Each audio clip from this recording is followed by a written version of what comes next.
Hi guys! May another tanong dito guys. Sagutin lang natin ito. Hi ma'am, tanong ko lang, magkaiba po ba ang host sa official host?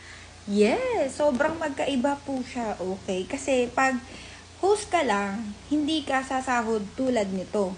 Ayan, hindi ka sasahod ng ganyan. Hindi ka babayaran ni Bigo ng ganyan. First sahod. Ito, 19,595. Sahod. 16,000, baka kita nyo ba? 16,000, basta 16,000 yan eh. First sahod. Nakita mo yung mga first sahod nila na pinakita ko sa'yo.